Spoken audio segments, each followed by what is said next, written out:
പല കാര്യങ്ങളും നമ്മൾ ചെയ്യാറുണ്ട്. പല കാര്യങ്ങളും നമുക്ക് ചെയ്യേണ്ടി വരാറും ഉണ്ട്. ചെയ്തു എന്ന് പറയുന്നത് പോലെ അല്ലല്ലോ ചെയ്യേണ്ടി വന്നു എന്ന് പറയുന്നത്. ചെയ്യേണ്ടി വന്നു, വരേണ്ടി വന്നു, നടക്കേണ്ടി വന്നു, ഓടേണ്ടി വന്നു, പോകേണ്ടി വന്നു എന്നൊക്കെ പറയുന്നതിന് നമുക്ക് ഉപയോഗിക്കാവുന്ന ഒരു പ്രയോഗം ആണ് had to. Had to do എന്ന് പറഞ്ഞാൽ ചെയ്യേണ്ടി വന്നു. ഹാഡ് ടു കം, വരേണ്ടി വന്നു.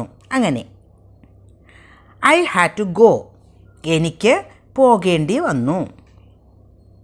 ഐ ഹാഡ് ടു കം, എനിക്ക് വരേണ്ടി വന്നു. ഇനി നമുക്ക് അതിൻ്റെ ഒരു സ്ട്രക്ചർ ഒന്ന് നോക്കാം.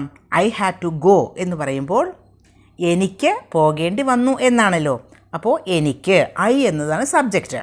സബ്ജക്റ്റ് കഴിഞ്ഞ് നമ്മൾ ഉപയോഗിച്ചത് ഹാഡ് ടു.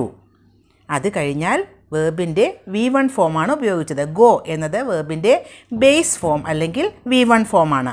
അപ്പോൾ വളരെ ഈസി ആയിട്ട് നമുക്ക് മലയാളത്തിൽ പറയുന്നതിനേക്കാളും കൂടുതൽ ഈസി ആയിട്ട് ഇംഗ്ലീഷിൽ പറയാം. ഐ ഹാഡ് ടു ഗോ എന്ന് പറഞ്ഞാൽ എനിക്ക് പോകേണ്ടി വന്നു. അപ്പോൾ structure subject plus had two plus V1 form. ഏത് സബ്ജക്റ്റ് വേണമെങ്കിലും ഉപയോഗിക്കാം, ഒരു വ്യത്യാസവും വരില്ല. എനിക്ക് ഡൽഹിയിൽ പോകേണ്ടി വന്നു, അത് എങ്ങനെ പറയും? എനിക്ക് എന്ന് പറയുന്നത് കൊണ്ട് ഐ ആണ് സബ്ജക്റ്റ്, ഐ സബ്ജക്റ്റ്. പിന്നെ ഐ കഴിഞ്ഞിട്ട് ഉപയോഗിക്കേണ്ടത് had to. I had to go to Delhi, ഡൽഹിയിൽ പോകേണ്ടി വന്നു. അവൾക്ക് അവളുടെ വസ്ത്രങ്ങൾ വാഷ് ചെയ്യേണ്ടി വന്നു, അതെങ്ങനെ പറയും? She had to wash her clothes. Wash എന്നത് V1 ഫോമാണ്. അവൾക്ക് എന്നതാണ് ഉപയോഗിച്ചത്, അതുകൊണ്ട് subject she. She had to wash her clothes. ഇനി വേറൊരു സെൻറ്റൻസ്. ഇന്നലെ അവരെ നമുക്ക് ക്ഷണിക്കേണ്ടി വന്നു.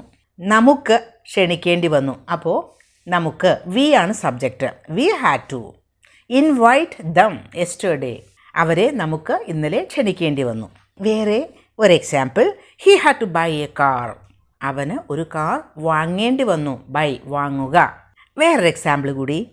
I had to cook food yesterday. എനിക്ക് ഇന്നലെ ഭക്ഷണം പാകം ചെയ്യേണ്ടി വന്നു.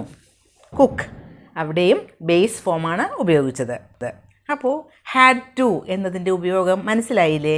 എത്ര ഈസി ആയിട്ട് ഇത്തരം സെൻറ്റൻസസ് നമുക്ക് ഉണ്ടാക്കാനും ഉപയോഗിക്കാനും പറ്റും. അപ്പോൾ ഒരുപാട് സെൻറ്റൻസസ് ഉണ്ടാക്കി പ്രാക്ടീസ് ചെയ്യണം കേട്ടോ.